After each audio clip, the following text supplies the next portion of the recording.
Acaba de terminar la fecha 2 del Mundial Sub-20 Chile 2025 y acá con un buen cafecito vamos a analizar esa fecha 2 y también lo que se viene en la fecha 3, que ya va a empezar a definir muchas cosas para los equipos sudamericanos en contienda. ¡Vamos!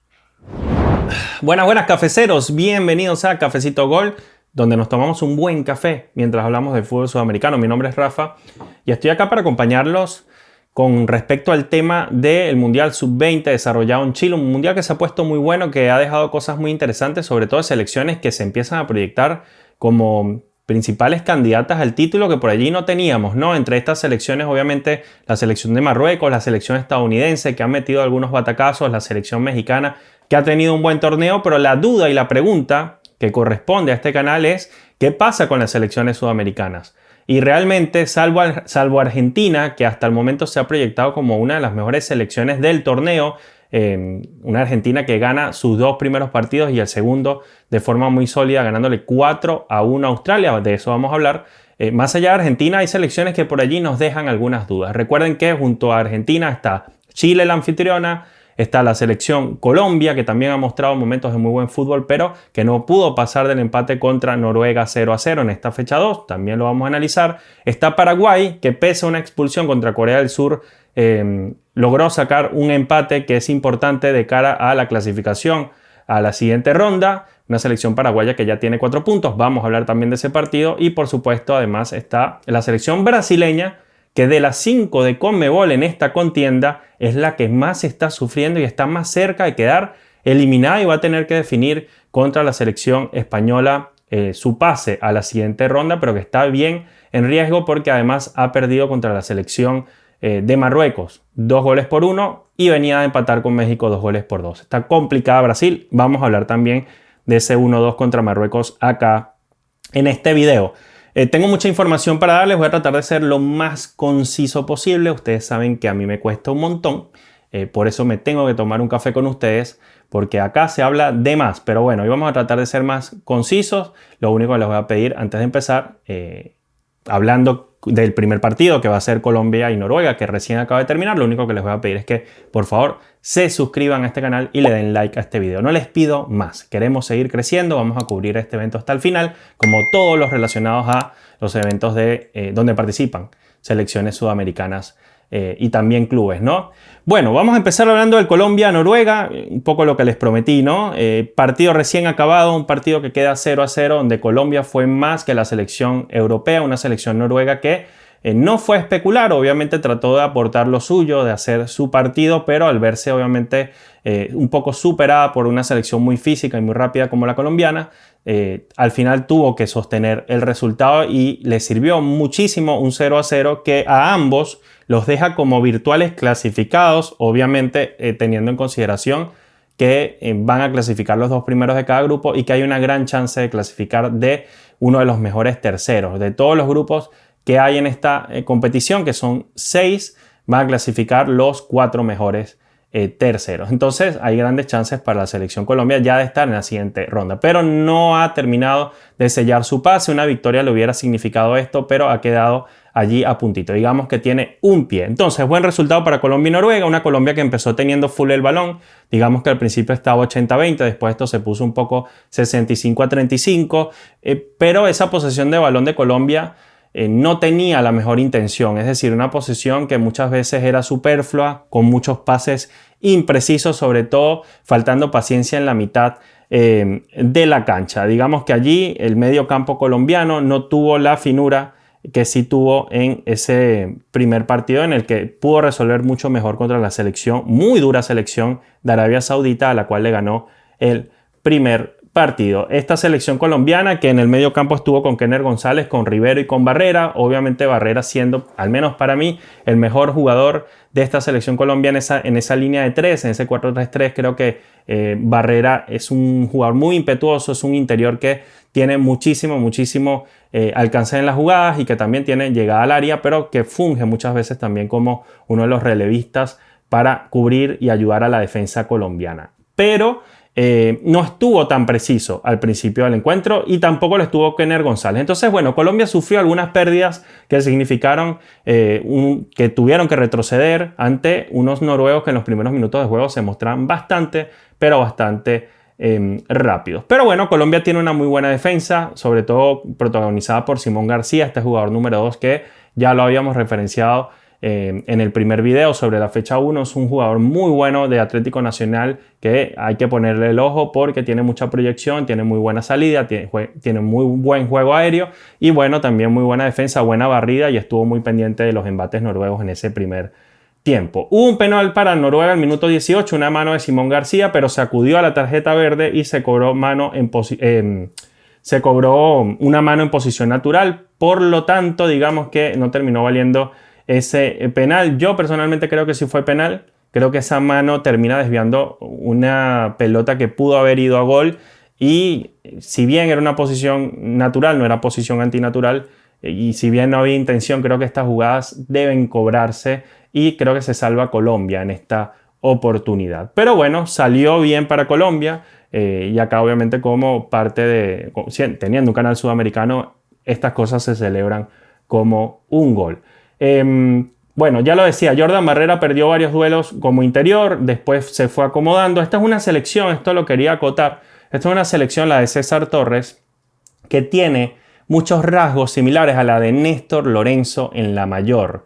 Esto se debe a que se han acoplado muy bien para trabajar de la mano y para nutrir la selección mayor justamente le viene muy bien que las inferiores trabajen de una manera similar y tengan un estilo de juego reconocible. Esto no es un análisis solamente mío, esto es un análisis que por ejemplo también le he escuchado a Samuel Vargas, el periodista colombiano que de hecho está cubriendo este mundial, lo están comentando y él hacía un video en su cuenta de Instagram muy interesante, una especie de short donde él explicaba justamente esto. El trabajo en las inferiores se parece mucho el rasgo de juego a el de la mayor, pero uno lo puede detectar si se pone a ver los partidos de Colombia y también te encuentras con que es una selección que sí, que es muy física, que es muy rápida, que ataca muy bien los espacios, que va muy bien con los centros a cabecear, que es una selección que también manda muchos centros al área, que por momentos es pragmática, que sabe tener la pelota, que se sabe asociar, muy como la selección mayor de Lorenzo, pero también sufre de los mismos males. ¿Cuál es el mal que le he detectado a esta selección al menos en los dos primeros partidos, sobre todo este contra Noruega? Cuando no tiene espacios para jugar, sufre para crear. Sufre mucho. Es una selección que se queda sin ideas cuando se le presenta al frente un equipo espeso. Y Noruega fue un equipo muy ordenado, disciplinado tácticamente y que se mostró muchas veces espeso para Colombia, que en este primer tiempo de hecho le costó muchísimo generar. Muchísimo. Le falta creatividad a Colombia cuando no tiene espacios. Y esto le pasó, por ejemplo, a la selección Colombia, la mayor. Recordarán ustedes en el 0-0 contra Perú en Barranquilla. Cuando no pudo vencer en casa a Perú, justamente a la selección peruana se le plantó, como se le plantó esta Noruega, que es más física incluso que Perú sin duda, esta Noruega sub-20.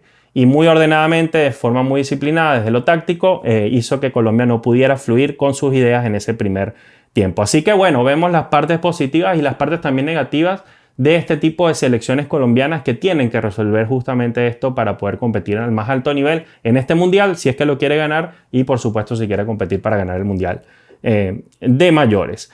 A esta Colombia, si me preguntan a mí, se le gana teniéndole paciencia, no yendo al golpe a golpe. Pasa también en la sub-17, justamente una selección como la brasileña logra sacarle el título a la selección Colombia sub-17 por tener paciencia, por ser pragmática, por ser física, por plantearle un duelo como el que le planteó la sub-20 de Noruega y Colombia termina perdiendo ese título sub-17. Pero la Venezuela sub-17 que fue a atacar a Colombia, igual que la selección mayor venezolana que fue a atacar a Colombia y fue al golpe a golpe, se llevó 5 goles contra 1 de la sub-17 y se llevó 6-3 de la Colombia mayor en Maturín en la eliminatoria sudamericana al mundial de mayores. Entonces, creo que a esta Colombia, si tú le quieres ganar, tienes que tener paciencia y tener calma. Afortunadamente, a Colombia le va a quedar un partido contra una selección nigeriana que creo yo que va a ser muy desordenada.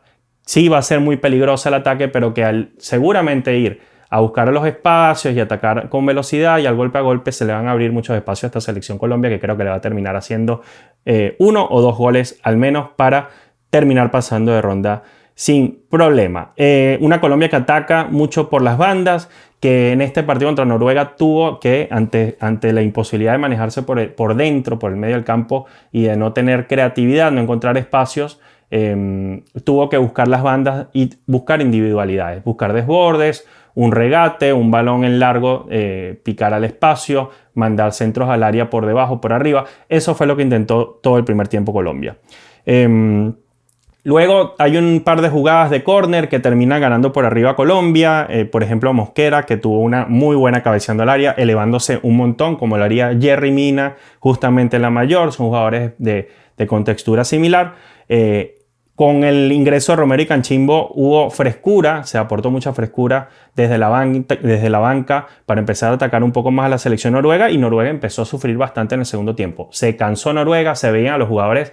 El calor en Chile es bravo, ¿eh? O sea, en Chile es un país muy seco, y yo he tenido la oportunidad de vivir allí 5 años, un país muy seco donde además mucha radiación, mucha radiación.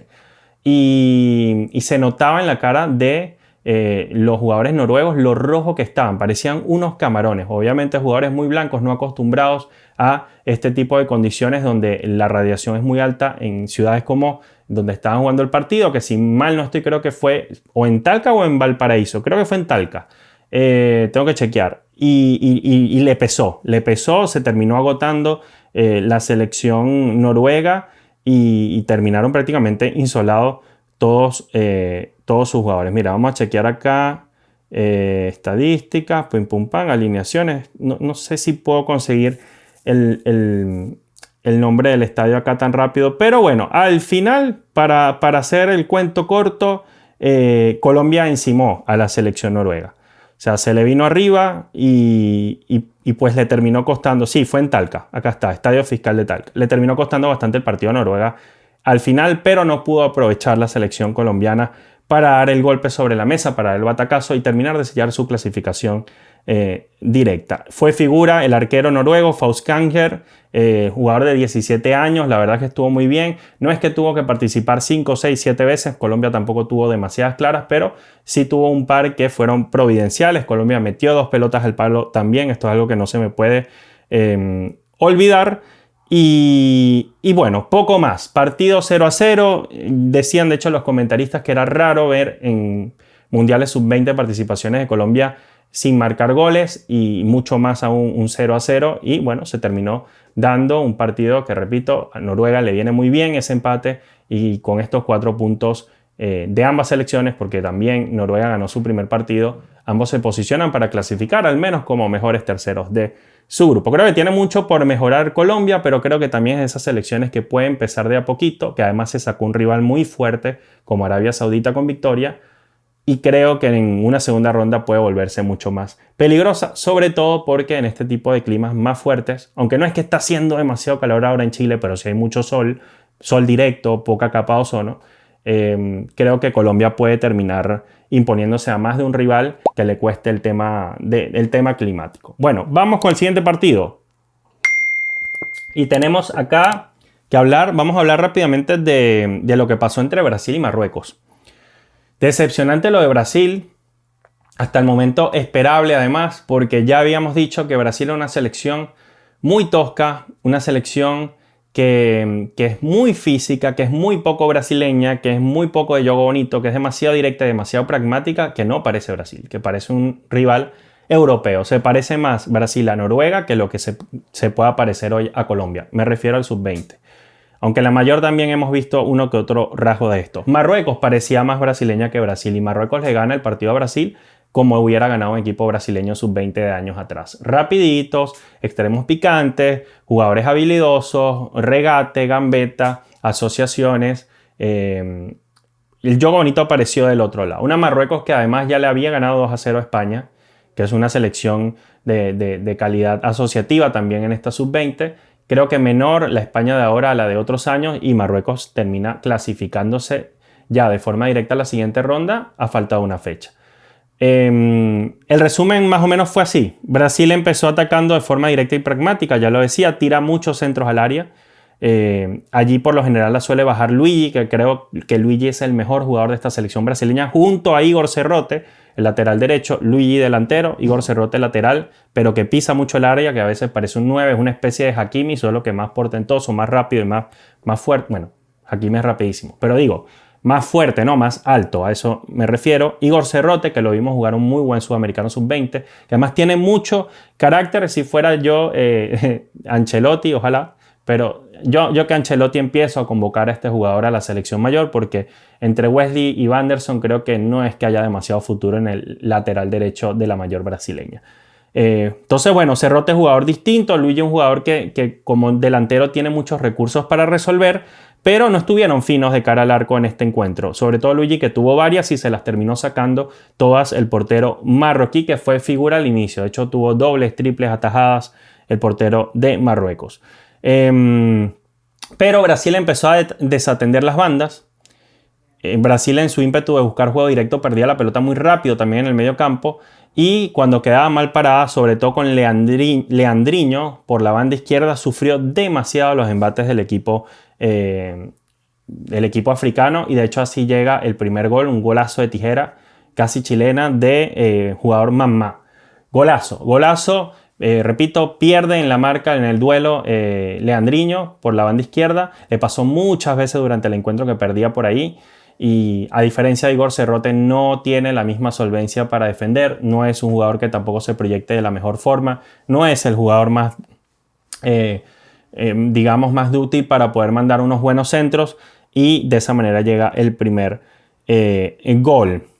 Marruecos siempre ganó por las bandas, muchachos, siempre. Balones al espacio, algo que también hicieron contra España y lo supieron aprovechar muy bien. Brasil buscó con 2 puntas, ahí se desespera un poco el técnico, desde mi punto de vista no entiende que tienes que mejorar el medio campo más allá de partir el equipo, pero bueno, decide partir el equipo, y en ese ímpetu de buscar el encuentro y el empate, Wesley tiene que retroceder, ayudar en la marca, que es un extremo. Pierde Wesley, el brasileño, el duelo contra el marroquí, y termina haciéndole un pase. Ya les voy a decir exactamente cuál fue el marroquí que ganó el duelo, pero es un gol raro, porque parece una jugada, no parece que se le haya hecho el gol a Brasil, no parece un gol acostumbrado a verse en una selección brasileña, donde se duerme el jugador en la marca ante una pelota que va cayendo del cielo. La pelota la roba Yacine, que justamente da las 2 asistencias, se la roba Wesley en labores de defensor, cuando en realidad es un extremo, para que vean lo descompensada que está Brasil.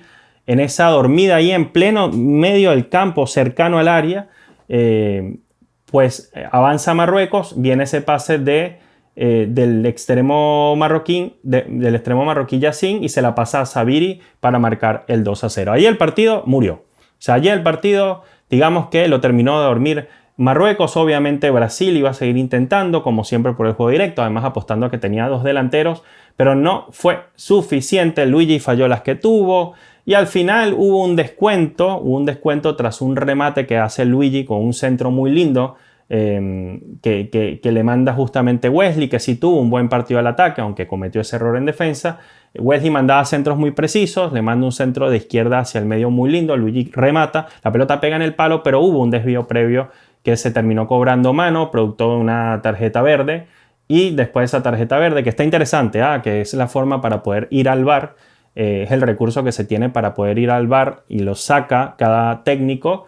Es como la solicitud, ¿no?, previa, es la petición para poder ir al VAR y que vayan a chequear una jugada donde tú no estás segura. Bueno, ahí vino el penal, se marca penal para Brasil, y marca un golazo de penal Thiago Silva, que define de manera magistral, ¿no? Ahí sí le salió todo lo brasileño. Pero no fue suficiente. Marruecos lo gana 2-1, lo gana bien, y creo que es un fuerte competidor, y para mí se va a empezar a meter como candidato a ganar esta Copa del Mundo. Brasil queda dolido, Estamos hablando de una Brasil que apenas tiene 1 punto de 6 posibles en un grupo donde México ya tiene 2, donde México tiene un equipazo con Elías Montiel, con Gilberto Mora, que es un jugadorazo. Tiene un lindo equipo la selección mexicana. Mora tiene ya creo que 2 o 3 goles, ya no sé cuántos lleva, pero se está luciendo con 16 años. Para mí se lo van a llevar a un club, al jugador del Tijuana, un club grande porque tiene toda la proyección del mundo para ser uno de los mejores jugadores mexicanos de la historia. Miren lo que les estoy diciendo. Ya lleva la prensa mexicana rato diciendo esto y yo creo que sí le puede dar para ser un jugadorazo del futuro. Entonces, bueno, Brasil se está enfrentando a México, que ya tiene 2 puntos, le sacó un empate a España, le empató a la propia Brasil y ya Marruecos está clasificada con 6. Por lo tanto, Marruecos seguramente no va a llevar todo su arsenal para jugar contra la selección mexicana, lo que me hace pensar a mí que todo se va a definir entre Brasil y España. Y si para mí Brasil empata ese partido con España, que lo veo totalmente factible, se va a quedar fuera Brasil, fuera. No le van a dar los 2 puntos para clasificar. Y a España tampoco, dicho sea de paso. Entonces va a ser un partido a muerte, ese partido definitorio, lo vamos a estar analizando por acá. Luego, rápidamente hablando del Chile-Japón, una selección chilena que creo que no estuvo bien planteada al principio por su técnico Nicolás Córdoba, técnico también de la mayor, interino, que tiene rato formando a estos jóvenes. Pierde el anfitrión 2-0. Chile queda muy mal parada en este encuentro después de haber ganado su primer partido contra Nueva Zelanda. Creo, ya le decía a un compañero, que estuvo muy descompensada esta alineación chilena. Córdoba jugó con un 4-1-4-1. Con un 4-1-4-1.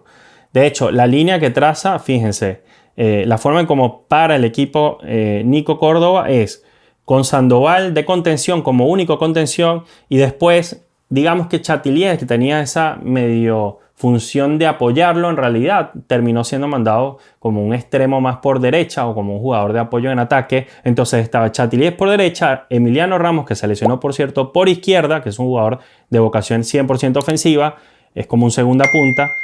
Lautaro Millán, que tiene vocación ofensiva, y Agustín Arce, que para mí es el jugador más creativo de todos. Entonces estaba jugando con 4 mediocampistas ofensivos y además estaba jugando con Rosell, que se comió varios goles y no está bien en el torneo. El jugador, en teoría, llamado a marcar los goles de la Roja, estaba jugando con Rosell de 9.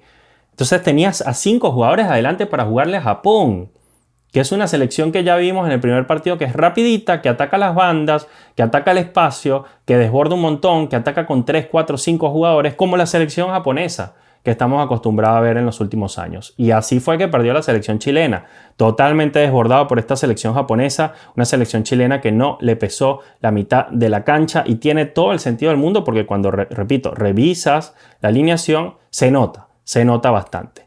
Lo pierde 2-0. Creo además que terminaron sufriendo mucho los defensores porque justamente al estar Sandoval solo y al perderse la mitad de la cancha, los retrocesos son mucho más complicados. Entonces se vieron en aprietos en más de una ocasión los defensores chilenos.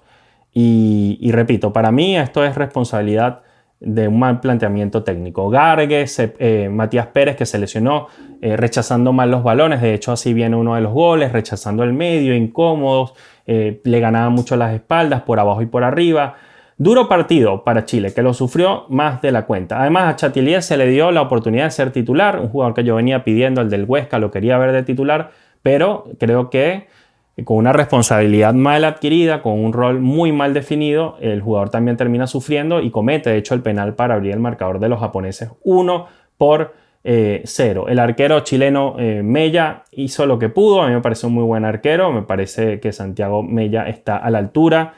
Sebastián Mella, perdón, está a la altura de esta selección de la Roja, de la Sub-20, pero la defensa no ha estado a la par. O sea, ha estado muy descontrolada, ha estado muy descompensada y creo que es una selección chilena bastante amorfa, que creo que tienen más talento de lo que ha podido demostrar en cancha. Yo le tengo fe a algunos jugadores, por ejemplo Emiliano Ramos, que lamentablemente en el primer tiempo se termina lesionando. Le tengo fe a Rosell como delantero, que puede ser parte del futuro de esta selección de la Roja, pero en la mayor no tengo ningún lugar a dudas, pero que no ha estado fino, que ha estado muy nervioso en la definición en este torneo. Creo que a Chile también le está pesando ser anfitrión, al menos en este partido así fue. Pero va a tener una oportunidad más contra Egipto, que es un equipo que creo que le puede sacar un empate y de esa manera al menos ser mejor tercera de grupo. ¿Y por qué no ganar? Tiene que pesar la afición ese día en la cancha y hacerse respetar. Bueno, Japón, que marcó el gol de penal, luego al 82, producto de todos los errores de disposición táctica de los que hemos hablado y el desconcierto de Chile, además Chile yendo a buscar de manera desesperada el empate y fallando 1000 goles. Así llega una pelota aérea que baja de muy mala forma, rechaza muy mal Jan Gargues, la rechaza al medio y después le queda a Matías Pérez, que tiene una segunda oportunidad de rechaza y también la rechaza al medio. O sea, jugadas de novatos. Y lamentablemente para Chile no la desaprovecha Yokoyama, que manda un balonazo ceñido al palo, un golazo desde fuera del área, tremendo bombazo que mandó para marcar el 2-0 y ahí murió la partida. No sin antes ver la lesión también lamentable de Matías Pérez al 93. Tanto Matías Pérez como Emiliano Ramos se van a perder el resto del torneo. Ya ha sido oficializado por la Federación Chilena. Lamentablemente se pierde en lo que queda del torneo. Emiliano Ramos salió llorando, se escuchaban los gritos y la decepción, la tristeza en su voz en plena transmisión. Fue muy doloroso. Y Chile, la verdad, queda muy golpeado sin dos piezas claves para el último partido. Se complicó solita la roja. Creo que un empate no le hubiera venido mal, pero bueno, salió a buscar el partido a lo loco su técnico y quedó demostrado. Argentina-Australia, muchachos. Tremenda paliza que metió Argentina, pero creo que se complicó más de lo que dice el resultado. Fíjense. La selección argentina tiene a un tipo como Alejo Zarco, que para mí va a ser goleador del torneo, va proyectado a eso. Marca un golazo al minuto 3, un killer del área que no piensa dos veces para meter la pelota en el arco contrario. Le manda un pase hermoso Dylan Gorosito, el jugador de Boca Juniors, y repito, jugador del Bayer Leverkusen, Alejo Zarco, killer del área, marca el 1-0 al minuto 3. La jugada se revisó, pero no pasó nada, fue gol de Argentina. Los laterales argentinos se adelantaron bastante a lo largo del encuentro, fungieron como una especie de carrileros. Argentina manejó una especie de línea de 3, pero no fue una disposición defensiva. Fue una línea de 3 para poder soltar a 5 mediocampistas y tener además una doble punta bien filosa. Entonces Argentina realmente terminó atacando por momentos con 7 jugadores. Entonces, claro, cuando tenía que retroceder ante los australianos, que algunos de ellos eran bastante rápidos, por allí uno podía sentir que tenían que sufrir los carrileros para volver. Y por ahí sentías que también le ganaba de vez en cuando las espaldas a los defensores. Pero fue una disposición táctica de Placente para ir a matar el encuentro rápido. Lo logra rápido con el 1-0. Luego se estanca un poquito la capacidad de definición de Argentina. Argentina tarda en hacer el segundo gol. Pero bueno, al final terminó ocurriendo lo que tenía que pasar, ¿no? Una selección muy ofensiva, con unos carrileros que van siempre muy arriba, que van mucho al ataque, que tienen mucha vocación ofensiva. Y Argentina lo gana cómodamente 4-1. Es un jugadorazo Maher Carrizo, no descubro nada, ya lo hemos visto en Copa Libertadores con Vélez. Yo he tenido la oportunidad de verlo en cancha, en vivo, y me parece un jugadorazo. Y se está echando el equipo al hombro, tuvo asistencia, tuvo tremendo tiro libre que tuvo que tapar el arquero, muy buen arquero australiano que sacó varias. Pero al final, después de tanto buscarlo, después de tanto generar, a Argentina le pasó algo que a mí me preocupa y que tiene que corregir la albiceleste si es que quiere ser campeona de este torneo, que tiene con qué. El arquero. O sea, el empate llega producto de un error de Barbie, que el muchacho, la verdad, no sé si está porteando en esta competición porque está perdido desde el minuto 1. O sea, Santino Barbie a mí no me ha dado ningún tipo de seguridad. Para mí fue el peor jugador de la cancha, sin duda alguna, y por mucho. Y bueno, llega todo esto, el empate de Australia llega producto de un error. Un mal saque, después hubo un enredo en la defensa, desconcierto, no va a tapar bien, corta mal, gol de Australia. Afortunadamente para Argentina ese empate no subió al marcador, hubo tarjeta verde y el gol se desestimó, se anuló por una falta previa. Así que se salvó Santino Barbie, que fue un desastre, repito, con los pies y un desastre con las salidas, un desastre por arriba, es muy inseguro, no sé si está viviendo un tema allí personal, pero hay que trabajar con este muchacho su mentalidad para los próximos partidos porque le va a errar en una jugada importante ante una selección de mayor categoría y se puede quedar fuera Argentina si esto sigue así. Pero bueno, afortunadamente vino el 2-0 producto de una jugada de Maher Carrizo, una jugada que se gesta allí en el área.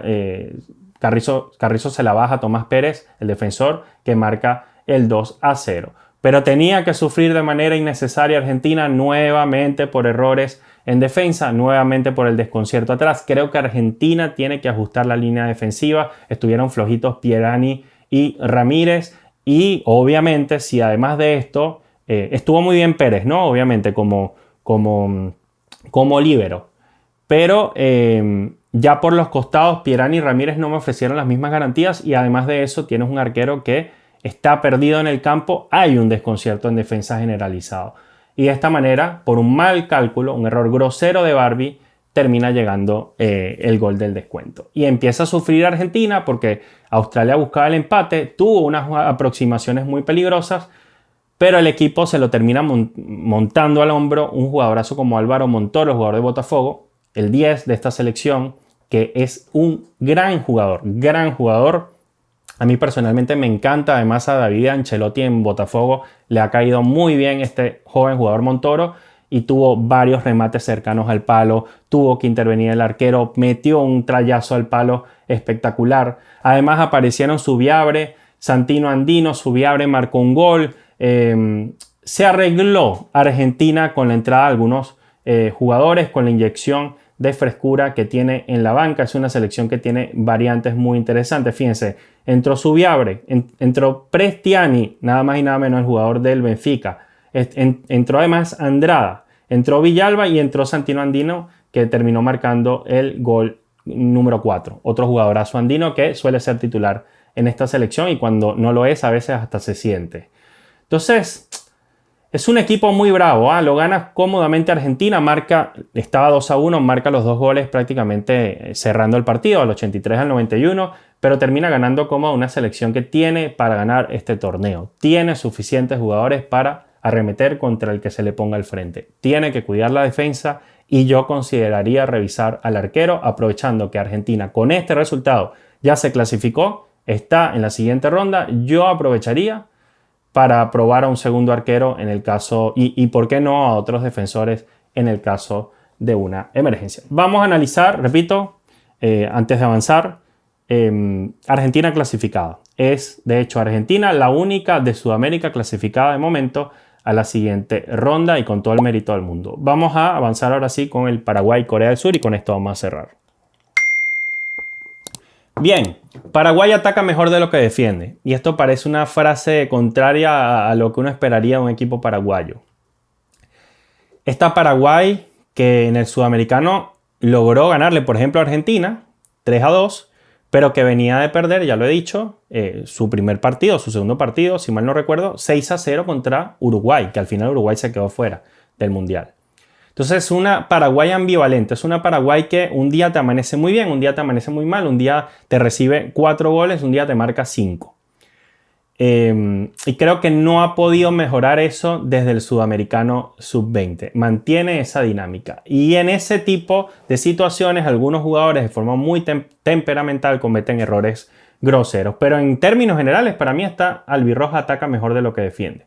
Empezó muy intensa, con varias llegadas, eso muy de ADN paraguayo. Maidana es un lateral izquierdo peligrosísimo. O sea, para mí es uno de los mejores jugadores de este equipo. Para mí, hasta el momento, de los mejores del torneo. Mucha pisada de área rival, mucha proyección, mucho centro bien mandado al área. Pero también a veces te llega como un 9. Pasó en este partido, jugador peligrosísimo Maidana. Tiene mucho físico, mucho portento y también es muy, muy rápido. Los defensores también pisan el área, sobre todo en los corners, muy típico también del ADN paraguayo. Quintana tuvo una muy clara. Mandan muchos balones cruzados al área, mandan muchos centros llovidos por parte de los laterales, cosa que también pasa con la selección de Alfaro. Y se tuvo que defender mucho Corea. Hasta que, y lamentablemente por la falta de finura a la hora de definir, valga la cacofonía, por la falta de finura de Paraguay frente al arco rival, el partido se mantuvo 0-0 y comete un error terminando el primer tiempo, un error tremendo, Enzo González, que le mete una patada, pero una señora patada al jugador coreano totalmente sin contexto, que es considerada como agresión, falta peligrosa y es expulsado el que es considerado el mejor jugador de la selección paraguaya, Enzo González, jugador del Wolverhampton, recién cedido a ese club o recién llegado a ese club inglés. Entonces se va del partido, Paraguay no lo va a tener para la siguiente fecha, probablemente le den 2 fechas de suspensión, eso queda por aclarar. No lo van a tener en el partido definitorio. Afortunadamente Paraguay este partido lo termina empatando y digo afortunadamente porque Paraguay pudo haber quedado mucho más vulnerada si no hubiera ganado su primer encuentro. Estaría prácticamente eliminada incluso de haber empatado ese encuentro contra Panamá, que lo gana sobre la hora. Entonces, bueno, imprudente, queda con 10 de forma innecesaria en una zona del campo que no hacía falta meter esa patada.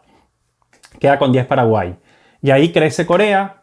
Le tocó aguantar a Paraguay. Corea llegó con mucho peligro. El partido se desnaturalizó, como era evidente. Y tuvo que aparecer Ifrán. Ifrán, que si me ponen a elegir, creo que es mi arquero favorito de entre los sudamericanos.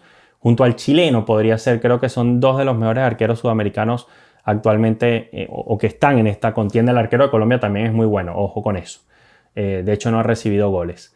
Pero a mí Fran me parece un gran arquero. De hecho, fue el jugador del partido. Tuvo una nota altísima, tapó muchas jugadas claras, no demasiadas, pero sí al menos 3 o 4 que pudieron haber terminado en gol, sobre todo en el cierre del partido, donde más generó Corea porque se envalentonó teniendo un jugador de más. Otra cosa, y con esto cierro. Luego hubo una mano que para mí fue una mano clarísima, pero clarísima de Corea en el área.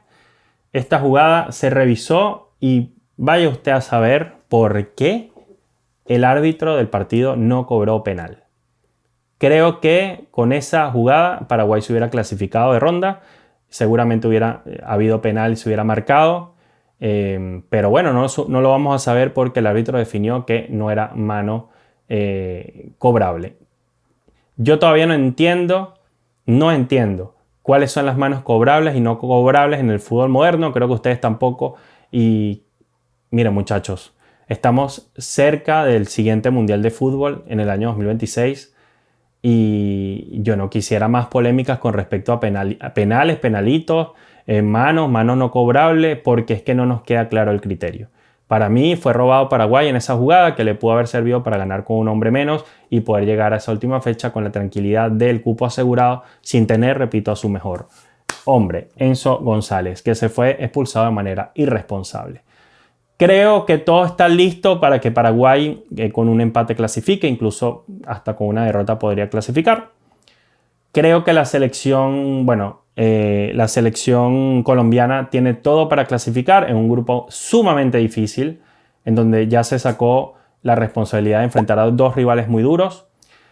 Creo que Colombia va a pasar, con el empate le basta, incluso perdiendo. Creo que Chile se ha complicado bastante, pero tiene muy a favor que es local y le toca una selección egipcia que, digamos, no es igual de fuerte que la selección japonesa. Igual es un partido que hay que disputar y va a tener dos hombres menos claves en la plantilla.